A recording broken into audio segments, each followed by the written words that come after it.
नमस्कार मित्रों, ब्रह्म वैवर्त पुराण के ब्रह्मखंड के दूसरे अध्याय में हम आपको बताने जा रहे हैं परमात्मा के महान उज्ज्वल तेजपुंज गोलोक, वैकुंठलोक और शिवलोक की स्थिति का वर्णन तथा गोलोक में श्याम सुंदर भगवान श्री कृष्ण के परात्पर स्वरूप का निरूपण। दोस्तों, हमारे YouTube चैनल दिव्य पौराणिक ज्ञान में आपका स्वागत है। महान कथावाचक सुत जी ने शौनक ऋषि को उत्तम पुराण शिरोमणि ब्रह्मवैवर्त का परिचय देते हुए कहा, ये ब्रह्म आदि 4 खंडों में बटा हुआ है। इसमें संपूर्ण धर्मों का निरूपण है। ये पुराण सब लोगों को अत्यंत प्रिय है तथा सबकी समस्त आशाओं को पूर्ण करने वाला है। इसका नाम ब्रह्मवैवर्त है। ये संपूर्ण अभीष्ट पदों को देने वाला है। पुराणों में सारभूत है। इसकी तुलना वेद से की गई है।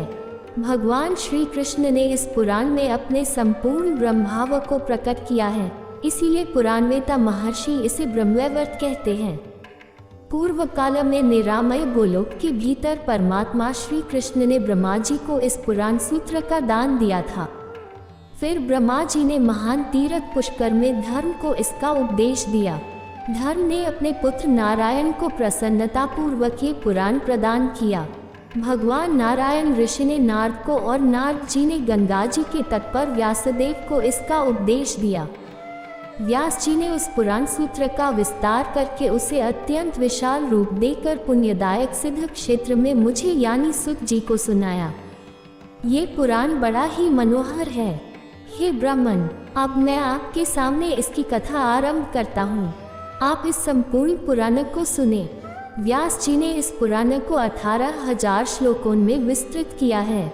संपूर्ण पुराणों के श्रवण से मनुष्य को जो फल प्राप्त होता है वह निश्चय ही इसके एक अध्याय को सुनने से मिल जाता है। शनका जी ने सुत जी से पूछा, हे सूत नंदन, आपने कौन सा परम अद्भुत, अपूर्व और अभीष्ट पुराण सुना है, वह सब विस्तार पूर्वक कहिए। पहले परम उत्तम ब्रह्मखंड की कथा सुनाइए। सुत जी ने कहा, मैं सर्वप्रथम अमित तेजस्वी गुरुदेव व्यास जी के चरण कमलों की वंदना करता हूँ। तत्पश्चात श्रीहरि को, संपूर्ण देवताओं को और ब्राह्मणों को प्रणाम करके सनातन धर्मों का वर्णन आरंभ करता हूँ।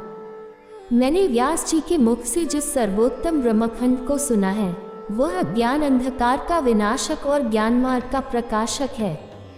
हे ब्राह्मण, पूर्ववर्ती प्रलय काल में केवल ज्योतिषपुंज प्रकाशित होता था जिसकी प्रभा करोड़ों सूर्यों के समान थी।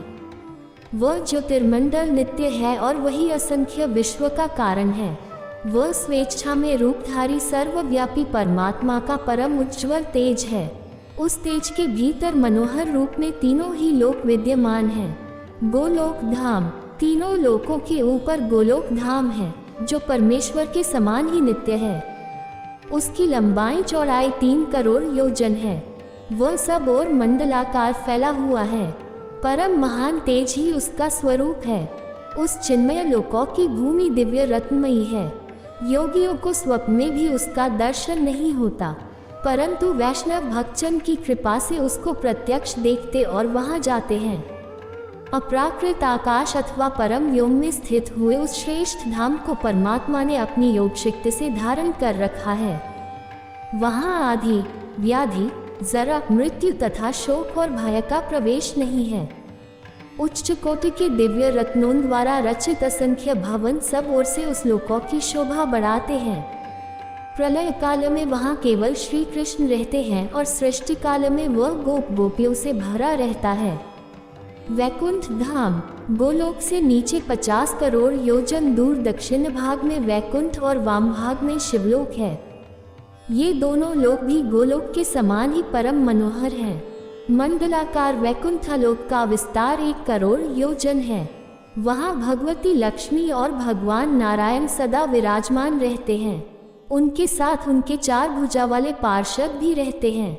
वैकुंठलोक भी जरा, मृत्यु आदि से रहित है। शिवलोक धाम, गोलोक धाम के वाम भाग में शिवलोक है जिसका विस्तार 1 करोड़ योजन है। वहाँ पार्षदों सहित भगवान शिव विराजमान हैं। गोलोक के भीतर अत्यंत मनोहर ज्योति है जो परम आह्लादजनक तथा नित्य परमानंद की प्राप्ति का कारण है। योगी जन योग एवं ज्ञान दृष्टि से सदा उसी का चिंतन करते हैं। वह ज्योति ही परमानंददायक निराकार एवं परात्पर ब्रह्म है। उस ब्रह्म ज्योति के भीतर अत्यंत मनोहर रूप सुशोभित होता है, जो नूतन जलधर के समान श्याम है। उसके नेत्र लाल कमल के समान प्रफुल्ल दिखाई देते हैं। उसका निर्मल मुख शरद पूर्णिमा के चंद्रमा की शोभा को तिरस्कृत करने वाला है। उसके रूप लावण्य पर करोड़ों कामदेव निछावर किए जा सकते हैं। वह मनोहर रूप विविध लीलाओं का धाम है। उसकी 2 भुजाएं हैं, एक हाथ में मुरली सुशोभित है, अधरों पर मंद मुस्कान खेलती रहती है। उसके श्रीअंग दिव्य रेशमी पीतांबर से आवृत हैं। सुंदर रत्नमय आभूषणों के समुदाय उसके अलंकार हैं। वह भक्तवत्सल है। उसके संपूर्ण अंग चंदन से चर्चित तथा कस्तूरी और कुमकुम से अलंकृत हैं। उसका श्रीवत्स भूषित वक्षः स्थल कांतिमान कौस्तुभा से प्रकाशित है। मस्तक पर उत्तम रत्नों के सार तत्व से रचित किरीट मुकुट जगमगाते रहते हैं। वह श्याम सुंदर पुरुष रत्नमय सिंहासन पर आसीन है और आजानुलंबिनी वनमाला उसकी शोभा बढ़ाती है। उसी को परब्रह्म परमात्मा एवं सनातन भगवान कहते हैं। वे भगवान स्वेच्छा में रूपधारी, सबके आदि कारण, सर्वाधार तथा परात्पर परमात्मा हैं। उनकी नित्य किशोरावस्था रहती है। वे सदा गोप वेश धारण करते हैं। करोड़ों पूर्ण चंद्रमा उनकी शोभा से संपन्न है तथा अपने भक्तों पर अनुग्रह करने के लिए आकुल रहते हैं। वे ही निरीह, निर्विकार, परिपूर्णतम तथा सर्वव्यापी परमेश्वर हैं तथा वे ही रासमंडल में विराजमान शांतचित परम मनोहर रासेश्वर हैं। मंगलकारी, मंगल योग्य, मंगलमय तथा मंगलदाता हैं। परमानंद के बीज, सत्य, अक्षर और अविनाशी हैं। संपूर्ण सिद्धियों के स्वामी, सर्वसिद्धि स्वरूप तथा सिद्धिदाता हैं। प्रकृति से परे विराजमान ईश्वर, निर्गुण, नित्य विग्रह, आदि पुरुष और अव्यक्त हैं। बहुत से नामों द्वारा उन्हीं को पुकारा जाता है।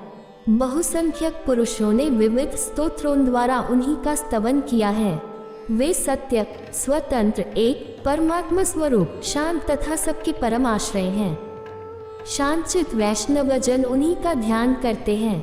ऐसा उत्कृष्ट रूप धारण करने वाले उन एकमात्र ने प्रलय काल में दिशाओं और आकाश के साथ संपूर्ण विश्व को शून्य रूप देखा। तो दोस्तों, आज के वीडियो में इतना ही। अगले वीडियो में देखिए, जब भगवान श्री कृष्ण ने संपूर्ण विश्व को शून्य रूप देखा तो सृष्टि कैसे आरंभ हुई। जय श्री कृष्ण।